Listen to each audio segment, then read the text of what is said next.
Meu nome é Josenal de Oliveira. Nosso objetivo é tornar fácil o que parece complicado.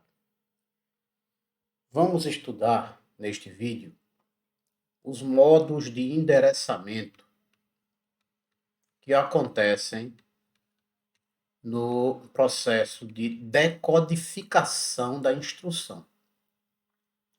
Então, no ciclo de busca, decodificação, execução e escrita, chamado ciclo de máquina ou ciclo de instrução, ciclo da CPU, existe a etapa de decodificação, onde é buscado na memória, em determinado endereço, a próxima instrução a ser executada, que é apontada pelo registrador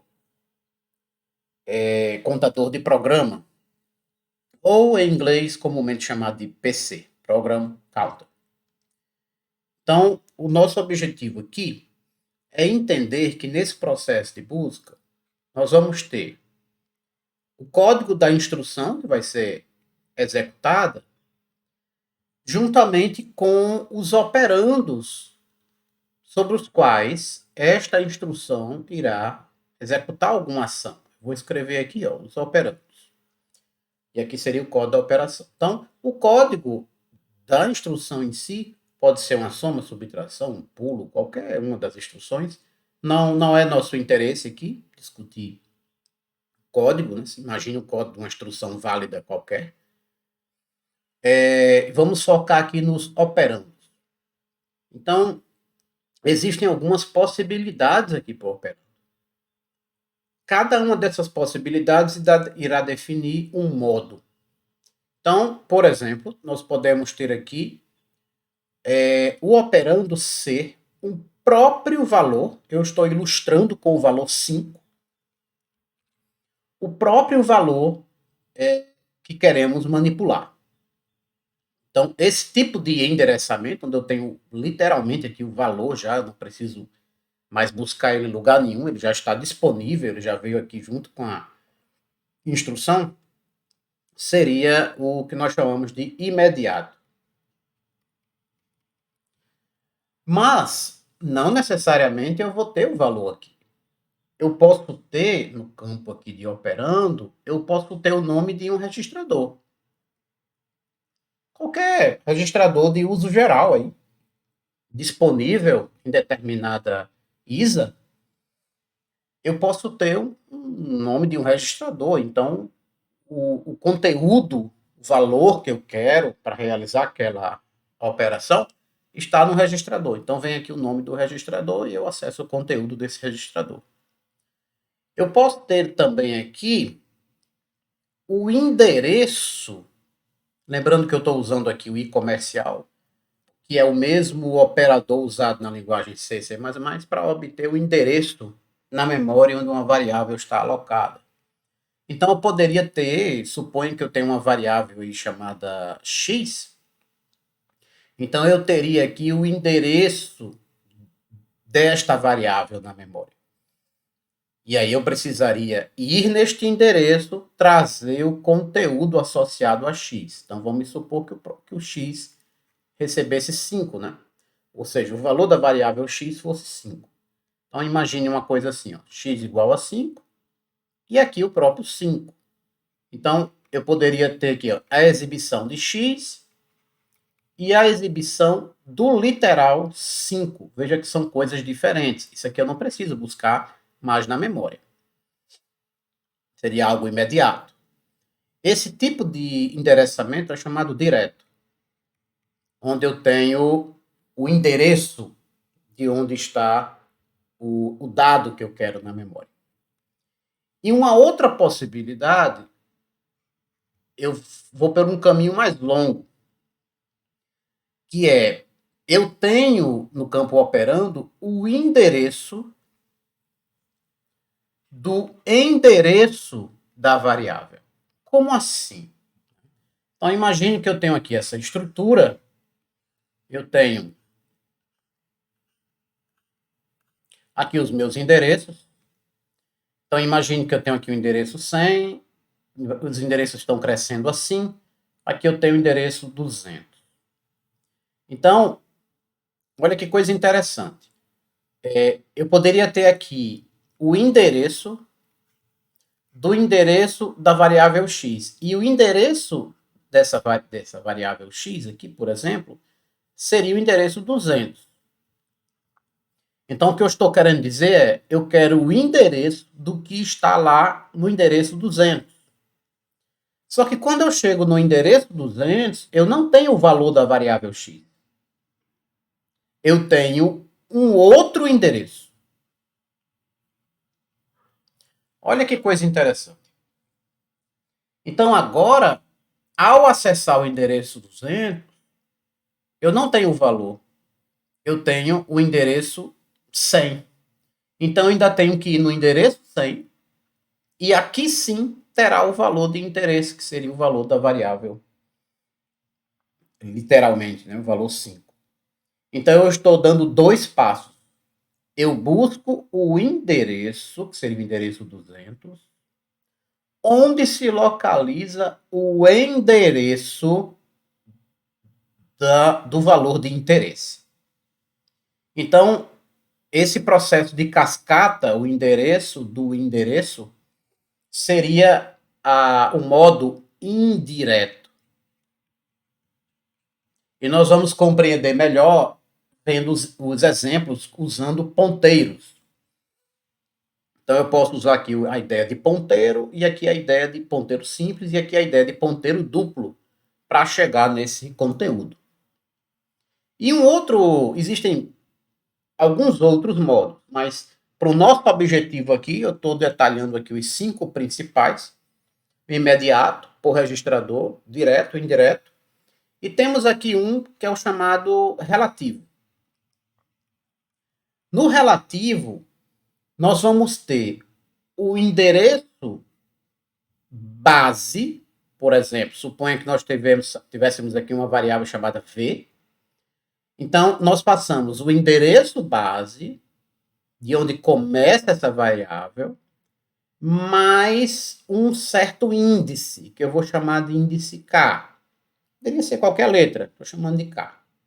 Então, se eu conheço onde começa, por exemplo, isso aqui é muito comum para acessar vetores, arrays. Então, isso aqui seria o nosso vetor v. O endereço base de um vetor é o endereço do elemento que está no índice 0. Seria o início do vetor. O endereço de v no índice 0. E eu passo um k. Então, suponha que eu vou passar um k igual a 2. Então, o que é que eu estou fazendo aqui? Ó? Estou dizendo que o dado de interesse, vamos supor aqui, ó, 10, 20, 50. O dado de interesse está na base mais 2 unidades. Equivale a pegar o famoso V2, né? V no índice 2.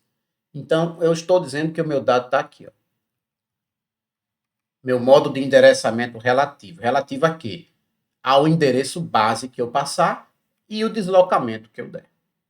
Então, esse deslocamento sempre relativo a uma base.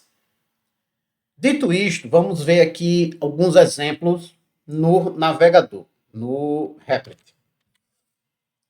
Então, aqui já estamos no navegador. E qual é a nossa ideia aqui? Eu criei uma estrutura para avaliar os 4 tipos aqui de endereçamento usando ponteiro. O de registrador, no Compare Explorer, é melhor visualizado, porque nós temos os registradores literalmente lá, e a gente vê o valor sendo copiado para um registrador, como nos vídeos anteriores. Aqui eu ilustrei o imediato, o direto, o indireto e relativo. Então vamos observar aqui que o tipo imediato é uma variável inteira, com um valor definido, constante. Pode ser variável também, mas no caso que eu estou supondo um valor 5, nessa variável instData, e eu quero acessar diretamente esse valor 5 aqui. Nós temos o tipo direto. Então, para o tipo direto, eu estou usando um ponteiro simples. Lembrando que ponteiro guarda é uma variável especial, né, que guarda o endereço de memória da variável apontada ou referenciada pelo ponteiro. Temos o indireto, que vai guardar. Se o ponteiro guarda o endereço, um ponteiro duplo faz o quê? Guarda o endereço de um endereço. Então, eu tenho um endereço de alguma coisa aqui, e eu tenho um endereço desta coisa que está localizada nesse endereço. É como se fosse uma função matemática, né? Como se fosse uma função f de g de x. Uma função composta. E eu tenho aqui o endereço relativo também, que vai guardar o endereço. Veja que é um ponteiro simples. Vai guardar o endereço base aqui. Para guardar endereço base. Então, a estrutura nos permite criar um tipo especial de dado, criado pelo usuário, com os membros. Neste caso aqui, todos são do tipo inteiro, mas numa estrutura você pode ter tipos heterogêneos. O que lá mais na frente, em programação orientada a objeto, serão atributos de uma classe. Mas por enquanto aqui nós chamamos de membros de uma estrutura. Então o nome dessa estrutura é modes. Então eu tenho aqui, criei uma variável do tipo estrutura, né? Um tipo criado pelo usuário, pelo programador, no caso aqui.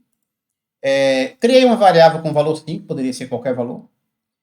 E a forma de acessar os membros da estrutura é com o operador ponto, assim como em programação orientada a objetos. Então, eu quero acessar para a variável de estrutura T o seu membro imediato. Então, eu faço T ponto e chamo ele aqui, ó, imediato. Faço uma referência a ele. Então, eu estou dizendo que para o modo imediato, o valor guardado nele vai ser o próprio valor da variável instdata. Aqui eu poderia escrever diretamente o número 5 também, né? Mas estou colocando aqui instdata. Mas poderia ser diretamente o valor 5, sem nenhum problema. Só que como eu estou referindo a variável, endereço de variável, então eu deixei aqui o nome da variável, não tem problema. Então eu tenho aqui o valor, ele vai traduzir isso aqui para o valor 5, né? Então teria diretamente aqui o valor 5. Né? Então eu vou deixar aqui o 5 mesmo, direto. Já no modo direto, seria para acessar esse modo aqui, se ele é um ponteiro, ele está esperando receber o endereço. Então ele vai receber o endereço da variável instdata. E aí, não o conteúdo direto dela, mas o endereço. Então, neste caso aqui, eu estou exibindo o conteúdo da variável apontada pelo ponteiro direto, que no caso é o conteúdo da variável instdata. O conteúdo da variável apontada para um ponteiro, a gente escreve dessa forma, colocando um asteriscozinho ao lado do nome do ponteiro. Isso aqui você lê assim: o conteúdo da variável apontada pelo ponteiro direto. E aqui eu exibo o endereço que ele está apontando, já que direto recebeu um endereço. Então, eu espero ver aqui o seguinte: endereço direto 5 em e o valor, porque 5 é o conteúdo, né, da variável instdata. E o endereço hexa que ele vai dar aqui, né? Aqui nós já temos até um exemplo rodando. Endereço imediato 5. Pelo endereçamento direto, pelo modo direto, eu também obtive o 5. Mas não de forma imediata, né? Eu tive que ir lá no endereço da variável instdata para buscar esse valor. E no indireto, olha que coisa interessante. No direto, nós temos o endereço de uma variável. No indireto, nós temos o endereço de um ponteiro. Essa é a ideia do ponteiro duplo. Eu tenho o endereço de um ponteiro, mas um ponteiro, por sua vez, guarda o endereço. Por isso que nós vamos ter o endereço de um endereço. Perceba, ó, o endereço de um endereço, porque direto, por sua vez, é o endereço. É como se eu estivesse fazendo aqui algo assim, ó. O endereço do endereço de índice data. Seria essa o entendimento, digamos assim. Então, para o indireto, eu estou exibindo o conteúdo dele.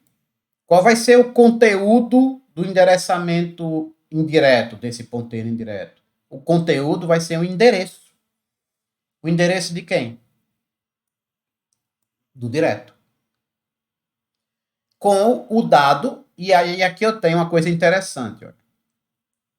Isso aqui nos retorna o conteúdo do endereçamento indireto. Aqui, ó. Qual é o conteúdo dele? O conteúdo dele é esse. Ó. Esse é o conteúdo do ponteiro T indireto. Este é o conteúdo. Percebam que o conteúdo dele é exatamente o endereço de índice de data. Por sua vez, qual é o conteúdo do conteúdo? Qual é o conteúdo deste endereço? É o valor 5.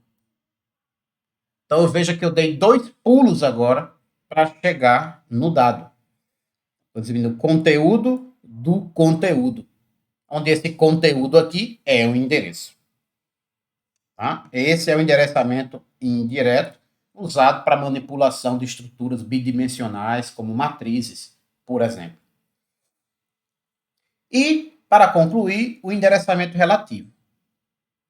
Então, eu tenho aqui um vetor, ou seja, uma lista homogênea de dados inteiros, com 4 elementos.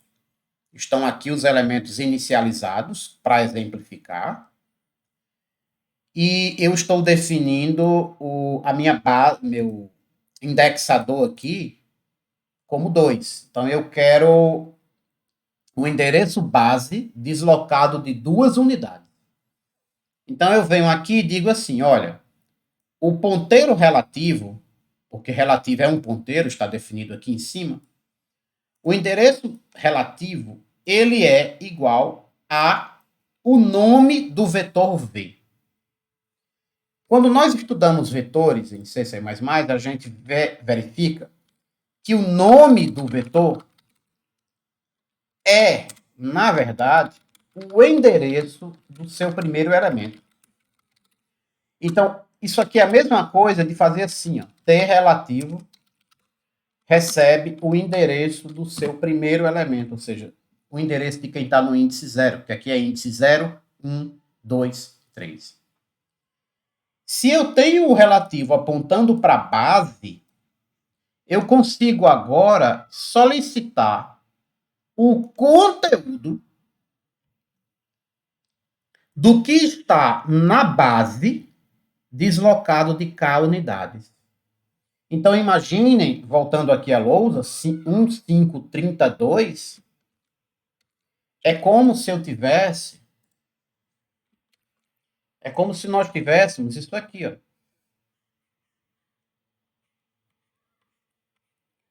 É, 1, 5, 10, 20. Vamos supor que sejam esses valores aqui. Aqui 30, né? 1, 5, 30, 20, por exemplo. Aí eu tenho aqui a base, índice 1, 2, 1, 2, 3. E aí eu estou com o endereço V, que é aponta para cá. Então, o ponteiro relativo, onde quer que seja que ele esteja definido aqui, ó, continuando a memória, digamos que o relativo está aqui nesse endereço, ele vai apontar para cá. Ele aponta para a base, para esse endereço base aqui. E aí, como eu quero 2 unidades deslocadas, então 0, 1, 2, ele vai buscar esse valor aqui, o valor 30. Tá? essa é a ideia do endereçamento relativo. Voltando para o navegador. Então, rodando esse código, a cada vez que roda, esses valores podem mudar, porque eu estou numa máquina virtual. Então, aqui, ó, vamos olhar esse finalzinho, ó, 273C.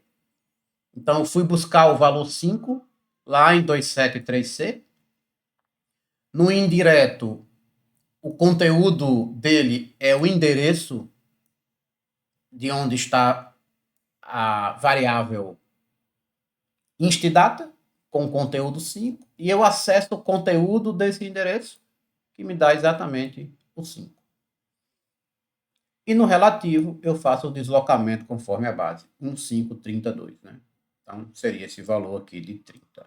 Se eu mudar aqui, eu quero o último elemento. Então, ele vai me dar o valor 2. Tá aqui, ó, 2. Eu quero a própria base, não quero sair do canto. Vamos ver aqui, ó. O 1, que é o primeiro elemento. Se você pedir para exibir um valor acima, vamos ver o que é que vai dar aqui, ó. Um valor que ele não... O 4 mesmo. Um valor que está fora aqui, dependendo do compilador, ele pode te dar lixo. Como aconteceu aqui, ó. No meu caso aqui, ele deu lixo. Porque ele já acessou outra região de memória que foge do espaço alocado para o vetor V. Então, ele retornou em computação e disse que é um lixo aqui, tá? É algo que a gente não interessa. É isso. Meu nome é José Naldo Oliveira, tornando fácil o que parece complicado.